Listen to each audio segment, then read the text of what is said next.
Scotland proudly boasts some of the most spectacular islands to be found anywhere. Amongst the Hebridean Islands alone, we've got the Inner Isles, the Outer Isles, and the Western Isles. And we've also got a group of islands best known for their unusual names. I was a wee boy at primary school where I first heard of the small isles and their crazy names, Muck, Egg, and Rum. I didn't believe they could be real places until my father showed me where they were on a map and proved it. And now, here they are. I've always been drawn to islands, and in this series, I'm setting out to discover the magic of Scotland's amazing island riches. There are nearly 300 offshore islands scattered around Scotland's 6,000 convoluted miles of coast, and they come in all shapes and sizes. The islands I'll be visiting on this grand tour may be small, but each offers something very different.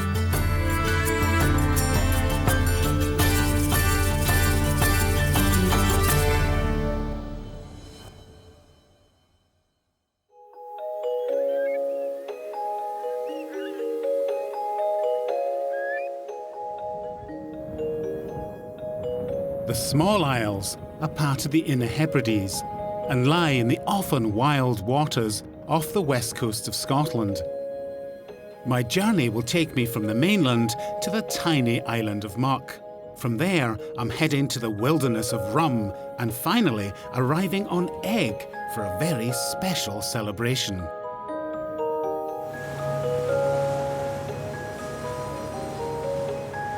That is the island of Muck. It's the smallest of the small isles. And according to my map, it's just 3.5 kilometres long and it's just less than 1 kilometre wide at its narrowest. Yet this tiny scrap of land is a place people call home. The last time I took a ferry to the Small Isles, I was a student. That was back in the 1980s, and the ferry didn't dock in those days. The piers weren't big enough, so passengers and goods were transferred into an open boat for the last few yards to the shore. I seem to remember a hair-raising climb down a ladder into a small boat that was bobbing below. It's good to see that things are less acrobatic now. It may be remote and difficult to get to, but there's evidence that people have lived here on Muck since the Stone Age. It was home to Christian hermits, Viking invaders, and the Clan MacLean, before it eventually fell into private hands and was owned and run, like much of Scotland, by a landlord or laird. And that's still the case today. When the celebrated man of letters, Dr. Johnson, visited the Hebrides in 1773, he dined with the original Lord and Lady Muck. Now it seems that Lord Muck was, well, uncomfortable with the title and tried to change the name of the island to Monk Island, but it didn't catch on, and Muck stuck, as they say. Muck was bought in 1896 by the McEwen family. Today the island has a population of about 38. Afternoon, Lawrence. Good afternoon, Paul. I've come to meet its laird, Lawrence McEwen. Now, Lawrence, I'm not entirely sure how I should address you. Are you Lord Muck or the Laird of Muck? Or? My father was always called the Laird, but I've let that sit fairly gently in my shoulders. I'd rather be a farmer. Did you ever get jibed when you were a kid at school, being Lord Muck? I certainly did, yes. Yes, I got teased a lot. It's a grand place to be a laird of. It is, yes. Being the laird means that you get to decide who can come and live on the island, as the McEwen family own all of Muck and the homes on it. Opportunities to move here don't come up very often, as there are only a dozen or so houses available. Some families have come and gone over the years, but Lawrence has lived his whole life here. What's it like when you leave the island? Are you shocked by... Yes. I remember once I was in the train to Waterloo, and I stood at the top of the escalator, and I watched for 2 or 3 minutes, and there was a constant flood of people, never ending, like a river flowing up the escalator. It was just interesting to reflect and living in a place where you know nobody, but there's so many people. Here we know everybody and hardly see a stranger. Is that a good thing or a bad thing? I think the contrast is very nice.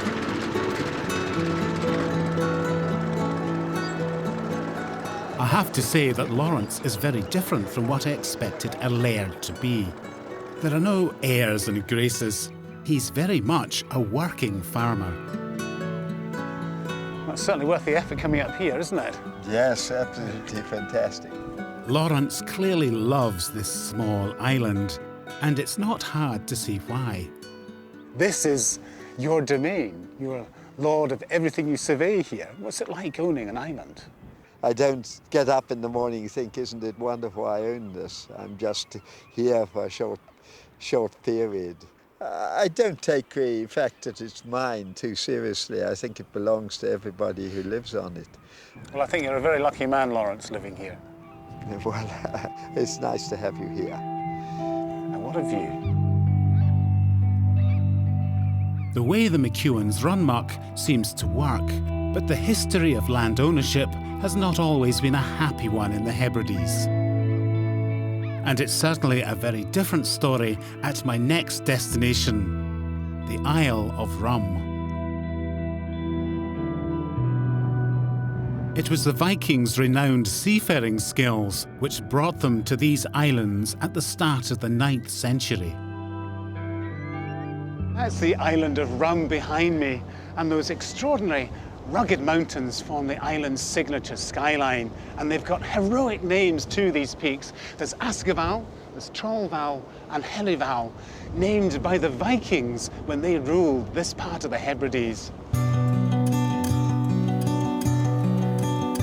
Compared to Muck, Rum is wilder, more rugged and much bigger. This was an island which was once home to 400 people. But when the islanders were forced to leave, it became first an enormous sheep farm and then a playground for rich Victorians who came here to shoot and fish. Writer and geologist Hugh Miller visited here in 1844. In the entire prospect, not a man's dwelling could the eye command. The landscape was one without figures. I do not much like extermination carried out so thoroughly. But bizarrely, here on this vast, empty island, visitors are greeted with a somewhat incongruous sight. It's almost, well, surreal, really. This vast baronial pile is Kinloch Castle, and it didn't exist at all until multi-millionaire industrialist George Buller had it built as the centerpiece for his island kingdom, which he thought was going to last for generations. But it didn't. The Buller family made their money from the textile industry in the north of England. And like many wealthy industrialists of the 19th century, a sporting estate in Scotland was de rigueur. Hi, welcome to Kinloch Castle. Thanks, sorry. My guide today is Abby Dudgeon of Scottish Natural Heritage. It's a very sumptuous looking entrance hall, I have to say. Yes, George Buller in the painting at the top here, from Accrington in Lancashire. He built the castle in 1897. Said to be one of the richest men in the world, he inherited this island from his father, and George decided he wanted to build his dream castle. So that's what he did. So no expense spared then? No expense spared. Cost him about £250,000 to build it, which nowadays would be about 15 million. About 15 million? Yeah. It's very grand, I'd say. It is, yes. The beautiful red sandstone was shipped from Arran 180 miles away, and it took a team of 300 men just over 3 years to turn George's fantasy design into a reality. For a glittering decade before the Great War, the dream came true. The finest craftsmanship of Scottish workmen, the best furniture and fittings that money could buy, from solid oak panelling or silk wall hangings to the Steinway concert grand, all made life more elegant and sophisticated for Lady Monica. In 1903, George married society beauty Monique Lily de la Pasteur, and her influence on this house can clearly be seen. What a beautiful bedroom. So yes, this is Lady Monica's bedroom. This is her room.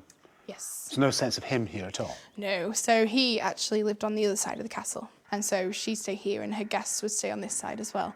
And George is on the other side. So there's a kind of sexual divide running through the castle. The men on one side and the women on the other. Who's to say her guests were all women though? Oh, I see. So she had a bit of a reputation then, did she? She did have a reputation, yes. Whether it's true or not, a lot of rumours. She was said to have had affairs. Whether it was a marriage of love or a marriage of convenience, I'd go with the convenience.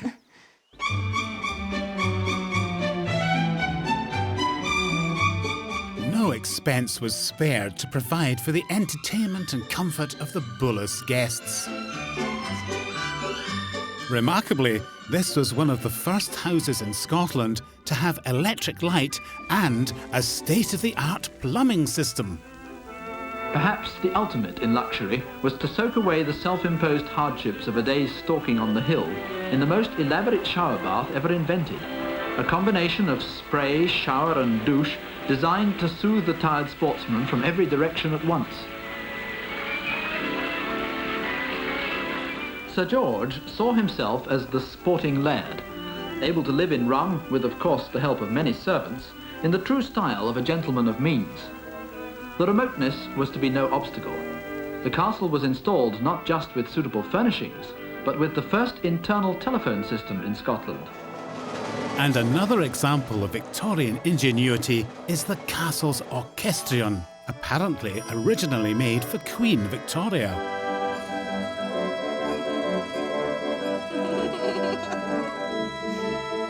Sadly, it's not quite in tune anymore, but there's a fundraising campaign underway, so hopefully it will, one day soon, be restored to its former glory.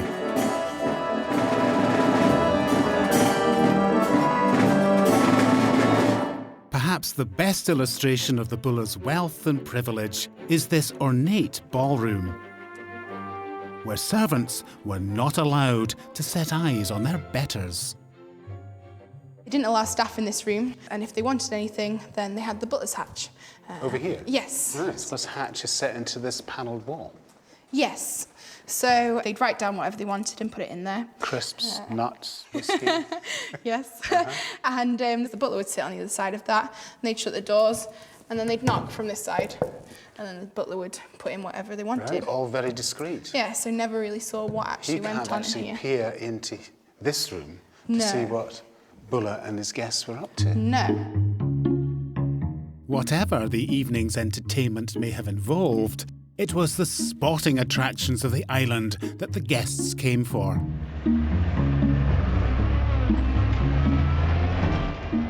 To find out how this wild and remote place was turned into a private playground, I'm taking a tour with Rangers Leslie and Marcel. We're heading for the empty quarter, the stark interior of this magnificently wild island. And it's not long before we come across a chilling reminder of the troubled history of Rum. It's a very distinctive lump of rock, that. Yeah, this is known on Rum as the Clearances Stone. And the story behind it was that the people of Rum rolled it into place and left it behind before they were all shipped off to Canada during the clearances in about 1828. So it was kind of a display of, I guess, grief and defiance at the same time, because this was the land of their ancestors. They didn't want to go. They were very unhappy about it, and there was nothing they could do, and they were shipped off to make space for sheep. It's quite a poignant memorial, isn't it? It is, yeah.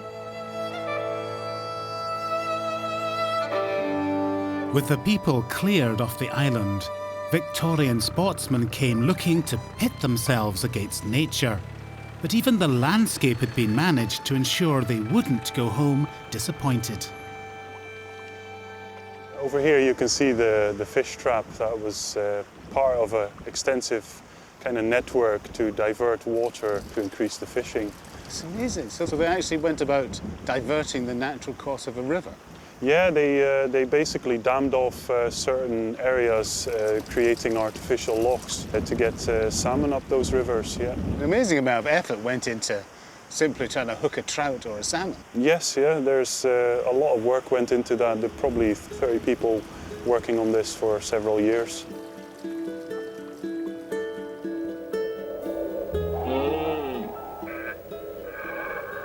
In the days of the bullocks, this 10-pointer would have been a fine trophy. He may hark back to the days when such a head would perhaps have been reserved as a shot for an important guest. But now, the stalker's quarry is probably a young stag, to be culled for purely scientific reasons. Yet the skill and the technique are the same. The upwind stalk, the slow, silent approach, and the stealthy shot.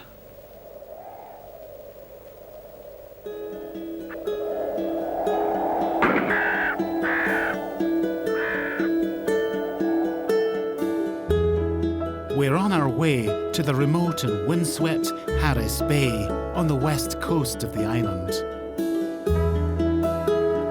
It's here that George and Monica Buller chose to be buried. And of course, it's marked by a modest and unassuming monument. Leslie, this is the last place you'd expect to see a Greek-style temple. Yeah, it is quite odd looking and a bit out of place. I suppose that makes sense because, as I understand it, the Bullers were all about appearance. And that is quite imposing, quite grand. It looks very regal, doesn't it? Yeah, it definitely makes Classical. a statement. The Bullers have arrived, but they didn't stay long, did they, really? No, Lady Monica was the last in the line to be buried there, so 1967 she made her final trip down the road to be buried next to her husband. This mausoleum marks the end of the road for the Bullers.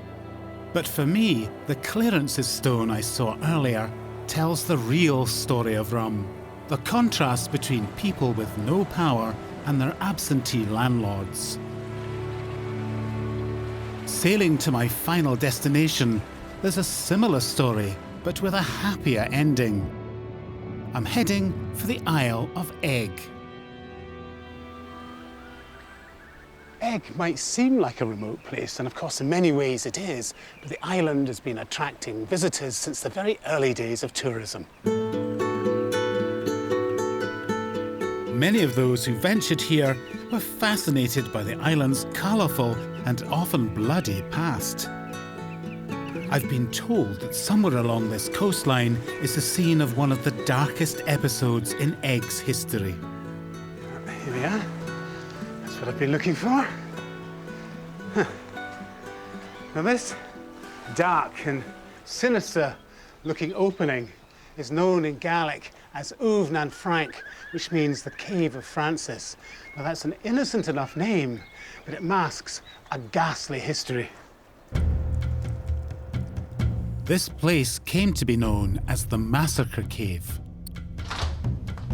It's very narrow.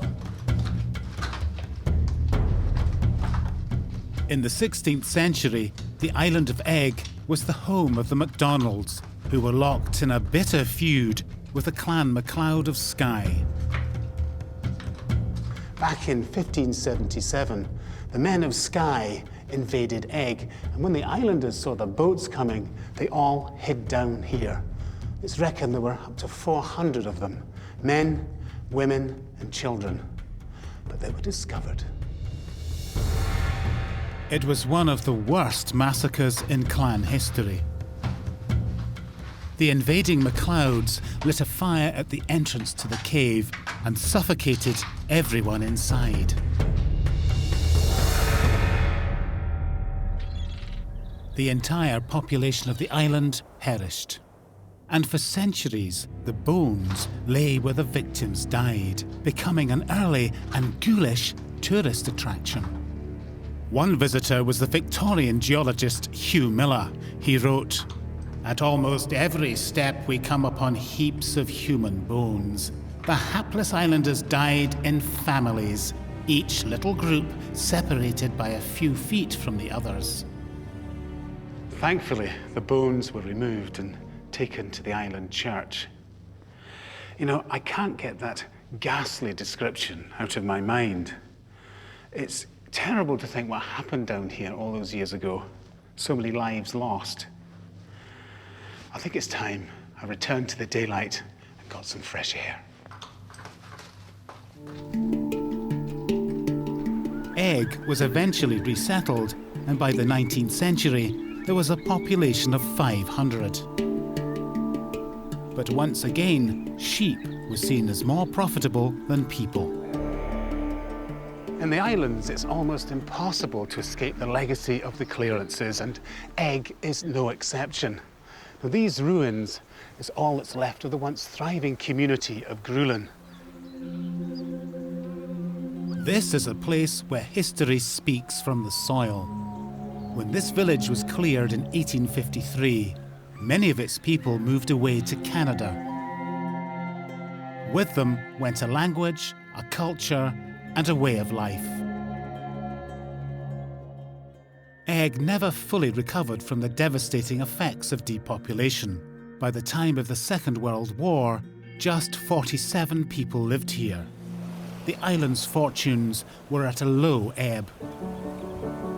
Throughout the latter part of the 20th century, a succession of owners came and went, while the island and its dwindling population suffered from years of neglect.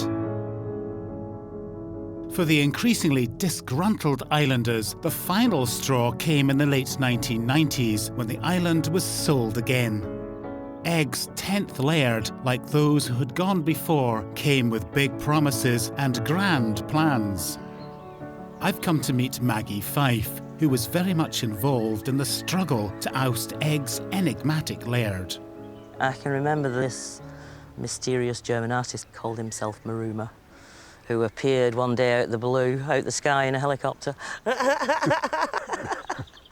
And he went round most of the houses and visited people and sort of said, you know, he was the new owner and he very much wanted to live here and be a part of the community, and he had various ideas, and we hastily arranged a meeting with him the next day.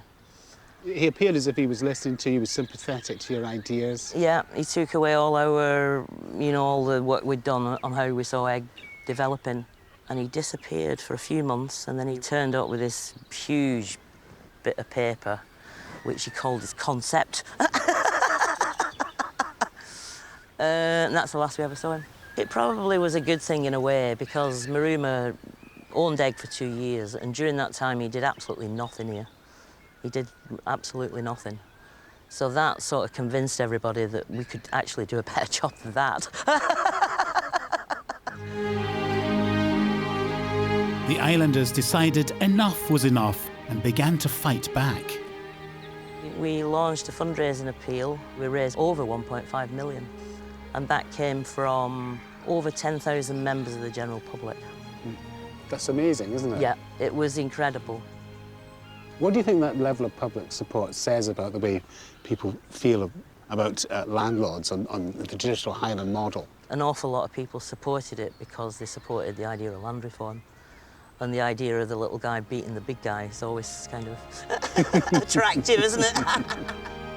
In 1997, the people of Eigg finally won their battle and took control of their own destiny. And you've done it. And we did it, yeah. And what's it been like? Oh, a lot of hard work. Well, you're celebrating tonight, are you not? I will be celebrating tonight, yeah. So what is the occasion of this celebration? Well, it's our 16th anniversary of the buyout. We have a big ceilidh and a lot of friends and relations come over and help us celebrate. Well, I think I might join you later on. Yes, on the it's dance something floor. I enjoy helping out with. We have a celebration.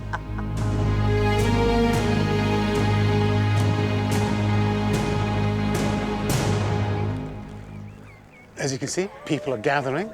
from far and wide. We've even got people camping over here. We campfire going to keep the midges at bay. And up at the end of the road here, I can hear the strains of music playing, because tonight is when the people of Eigg and their friends from all over the world gather to celebrate ownership of the island.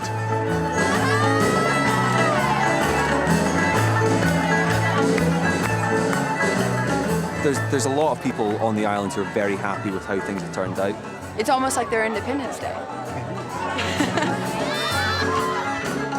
These islanders are living in exciting times. They've taken control of their future and are writing the next chapter of the island's story for themselves. And that truly is something to celebrate.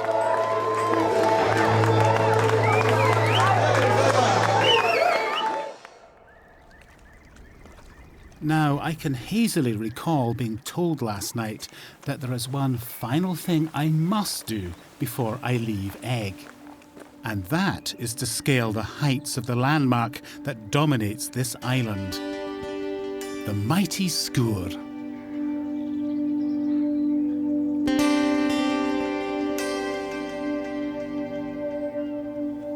I'm following in the footsteps of Sarah Murray, the indefatigable, crinoline-clad lady adventurer.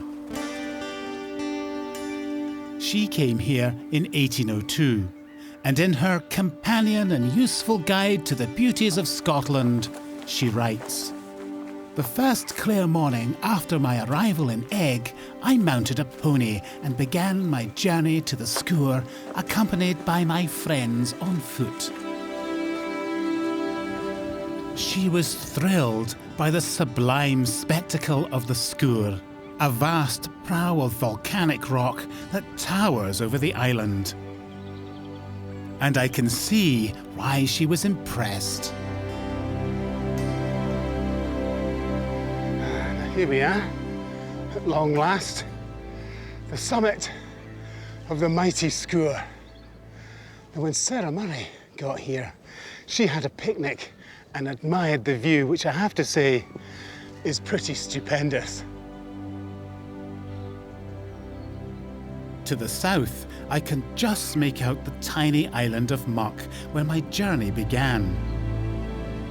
Dominating the horizon to the north is the imposing skyline of Rum. And the beautiful coastline of Eigg far below. These islands may not be the biggest I've visited, but what they lack in size, they make up for in character. Small really can be beautiful.